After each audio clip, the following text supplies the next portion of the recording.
என்ன நடக்குதுங்க? உனக்கு பார்த்த பொண்ணு நாம சீர் கேக்குறோம்னு சொல்லி கல்யாணத்தையே நிறுத்த சொல்றாடா. சாரி அரவிந்த், நியாயமா நான் போலீஸ வர வச்சுதான் உங்க எல்லாரையும் வழி அனுப்பியிருக்கணும். இவ்வளவு தூரம் பழகிட்டோம், அதனால கொஞ்சம் பொறுமையா இருக்கலாமேன்னு போலீஸ கூப்பிடல. நீங்க ஒண்ணு பண்ணுங்க, உங்க அப்பா அம்மாவெல்லாம் கூட்டிட்டு கிளம்புங்க. வீரா, இந்த கல்யாணம் நடக்காது. அப்பா நீங்க சீர்வரிசை கேட்டீங்களா?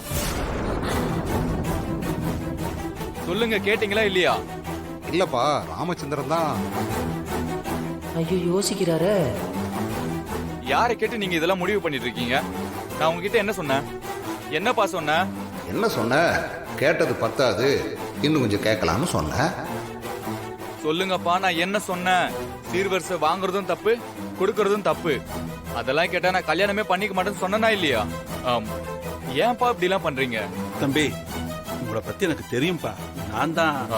நீங்க இருங்க அங்கிள். எங்க அப்பா அம்மாவை பத்தி எனக்கு நல்லாவே தெரியும். இவங்க கேட்டிருக்க சான்ஸ் இருக்கு. உங்களெல்லாம் என்னோட அப்பா அம்மான்னு சொல்லிக்க எனக்கு தான் அசிங்கமா இருக்கு. வீரா, இந்த விஷயம் சத்தியமா எனக்கு தெரியாது. இவங்களுக்காக நான் உங்ககிட்ட மன்னிப்பு கேட்டுக்கிறேன். இல்ல வேற என்ன பண்ணணும்னு சொல்லு, நான் அதை செய்யறேன். என் அப்பா அம்மா உன் காலில் விழுந்து மன்னிப்பு கேட்க சொல்லட்டுமா?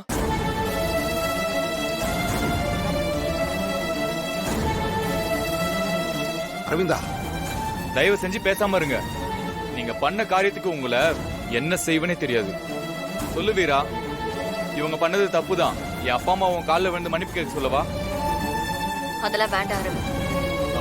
வீரா, உன்னை நான் கல்யாணம் பண்ணிக்கிறேன்னு சொன்னதுக்கு காரணம் ராமச்சந்திரன் சாரோட வசதியோ உன்னோட அழகோ இல்ல, உன்னோட குணம். வரதட்சணையை பத்தி பேசும்போது தைரியமா அதை எதிர்த்து பேசின பாரு, அந்த பேச்சும் தைரியமும் தான் எனக்கு பிடிச்சது. என் கல்யாணத்துல இப்படி எல்லாம் நடக்கும்னு நான் நினைக்கவே இல்லை. டேய் மவனே, நீ இப்படியெல்லாம் பேசுறியா? இவ்வளவு ஜோரா நடிக்கிறியாடா? இது தெரிஞ்சிருந்தா சிட்டிக்கு நடுவில் ஒரு பிளாட் கேட்டுப்பேனடா. வீரா, பாத்துக்கோ. இதை விட உனக்கு ஒரு நல்ல மாப்பிள்ளை கிடைப்பாரா? இப்ப சொல்லு, இந்த கல்யாணம் வேண்டாமா உனக்கு?